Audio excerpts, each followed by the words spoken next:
比特币的上涨健康吗？如果你对这个问题感兴趣，请随我看下去。我们可以看到，我现在在 Bybit 上依然持有这张50万美金的比特币多单。那以太坊呢，开了20万美金，因为以太坊现在走的比较弱，所以开的仓位呢比较小。那我们可以看到利润的部分，大概总和起来吧，还是有着110万台币左右的利润啊，0.8颗比特币，然后2颗多的以太坊。那如果你也觉得这个利润很不错的话呢，非常欢迎你点击我影片下方的 Bybit 链接。现在只要 KYC 入金100美金，就会送你30美金的现金，而且可以直接提币走，都不用交易。那 BigGet 你只要达成入金并且交易的话，就送你100U 的体验金。好，那我们回到盘面上，我们来关心一下目前的这波上涨它健不健康？因为其实我们突破了新高嘛，这没问题。但这个上涨健不健康？我们还会不会涨？还能不能加仓？或者说还是这是一个不健康的上涨呢？好，那我们先从周线来看哦。其实从周线上看呢，不知道大家有没有想过，为什么我们会在38000的位置受阻？当然了，我们从小级别来看，我们才看得出来啊。但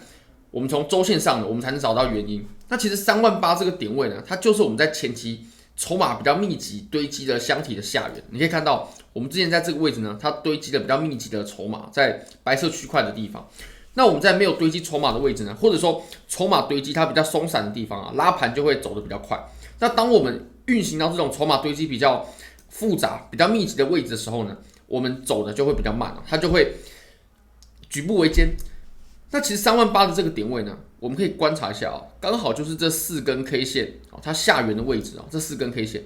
都是压在38000的地方。那这个时候我们在38000会产生阻力呢，它就有一种很好的解释，就是我们在这个箱体的运行过程当中呢，有很多人在这个地方买入，一定有人卖出，一定有人买入啊。那当时在这里买入的人呢，当然不会是期货，期货的话已经被杀光了，在这个位置他肯定已经杀完了。但是呢，买现货的人，在这一群被套的人呢，他们会分成2种，一种人呢会在我们下方的地方呢，然后割出来，跌太多了，他割掉，那割了可能就是庄家收了，因为庄家就是在这个位置去买入现货的。那还有第2种人呢，就是他们手上现在还持有着当时在这个位置买的现货。那么大家可以试想看看如果说你当时在这个位置买了现货，那经过了这1年又10个月的时间，大概1年又10个月，你好不容易又拿回到成本附近了，成本价附近，那这个时候你会怎么做呢？其实这个时候呢，也又可以分成2种人，一种人呢，就是他会想赶快卖出，好不容易被套了这么久，被套了快2年的时间，终于好不容易可以解套了，那他们就会一到就赶快解套。这也是为什么我们如果切到4小时，我们可以发现我们产生过了这么多次这种比较大型的回落，1次、2次、3次、4次、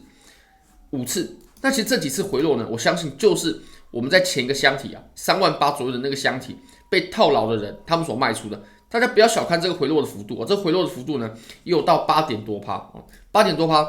即使在比特币身上也不是一个小的跌幅。那当时这些人呢，他们在卖出的时候，其实庄家他就在不断的测试，他要测试这些人他卖的力道强不强劲。因为其实庄家呢，虽然说他的资金的规模比我们要大得多，是我们无法理解的，但是呢，他的资金也是有限的。那他要想要怎么在有限的资金的操作底下呢，可以把他的利润最大化，也就是要把比特币的价格推到最高。因为毋庸置疑，现在比特币的主力一定是多头多头肯定现在才是主力的，不然盘面没有办法拉到这个地方。那么如果说当他在拉盘的过程有很多被套牢的筹码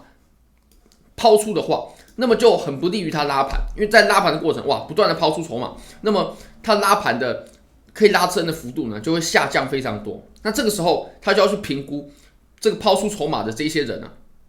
他们的力道怎么样。如果说还很大的话，抛压还很大，那他就先不拉盘，先测试一下测试看看抛压怎么样。等到抛压变小那么他才会选择拉盘。或者有另外一种解释方式是，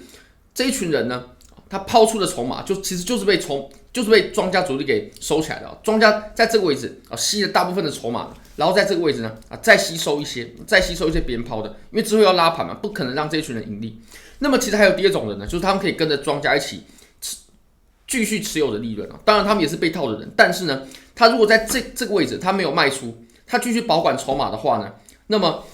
他在未来庄家其实也不必洗他，因为这些人持有筹码对庄家是有好处的，因为他们如果不卖的话，那庄家也不用拿自己的本金去把这些筹码给收起来，等于说他们帮庄家保管筹码，等到盘面拉升起来的时候呢，他们也不会随便的抛出，因为洗盘他们也不抛出嘛。那盘面拉升的时候，他们也不会随便抛出，那么这就有利于庄家继续拉盘了。所以我们在这个位置，我认为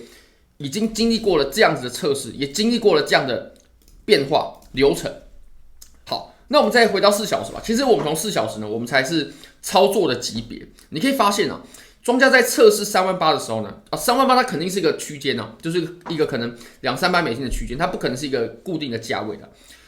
它第一次回落的时候呢，回落的很大啊，就表示卖压还很大，被套牢的孤魂野鬼还是很多。第二次测试的时候呢，开始变弱了，只剩下6.51%。第三次的时候呢，已经又更弱了，只剩下5.76%。第四次呢，只剩下4点多%。第五次就只剩下2%多了。好，剩下2%多了，没问题了。庄家觉得这里的抛压已经变弱了，那我们可以拉盘了。那这个时候呢，我们就拉盘了。所以经历过了这种测试之后呢，才拉盘的。但是我们的拉呢，也不是走爆拉。它不是一根直接拉到4万，甚至4万2，并不是的，是缓缓的拉上去。那这种走法呢，其实它有优点也有缺点哦。优点就是它有可能可以走得比较深、比较远。怎么这么说呢？其实我们可以复盘一下啊，我们在过去的这种拉盘当中呢，我们要走出很深远的涨幅，它一定是慢慢走的，一定是缓缓的走的。如果说我们要等到急涨之后呢，通常都是到了行情的末尾，缓缓的走的这种上涨，它才走得深、走得远。当然，缓缓的走。它有一个硬伤，就是它不能面临很大的回落，尤其是我们现在啊，如果说现在已经走得缓了，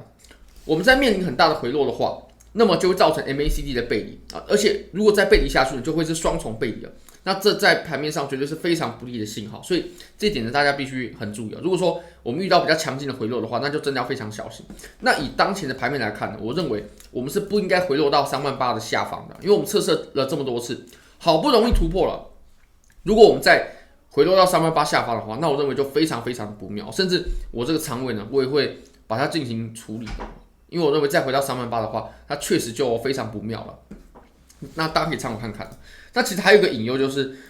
我们在这个位置有形成了一个上升楔形，大家都知道嘛，上升楔形其实是一个比较看空的形态，确实也是的，但还没有跌破这个楔形的时候呢，我们都先不要妄下定论了。还没有跌破楔形，我就至少认为它还是比较健康，但如果跌破的话，那我当然会改观了。所以目前我认为底线就是在38000的这个位置。那我们来看一下以太坊吧。以太坊的话呢，很弱，真的是很弱。你可以看到，如果你有观察最近的上涨，甚至你有参与最近的行情的话，你可以发现以太坊在比特币上涨的过程呢，涨的都没有比特币多。如果你持有以太坊的现货，你一定会深有感触。那当然合约更不用说，合约甚至是带着杠杆的。那我认为我们接下来呢，如果以太坊它能强势的突破前高，大概在2140左右的位置的话呢，这个局面呢就很有可能被改变了。那大家可以注意一下，甚至可以提前布局啊。如果说这里被突破的话，我认为很有机会，我们原本比特币强、以太坊弱的这种趋势呢就会被改变。那这个大家可以稍微注意一下，很有可能巨变再起。好，非常感谢各位，非常欢迎各位可以帮我的影片点赞、订阅、分享、开启小铃铛，就是对我最大的支持。真的非常非常感谢各位，拜拜。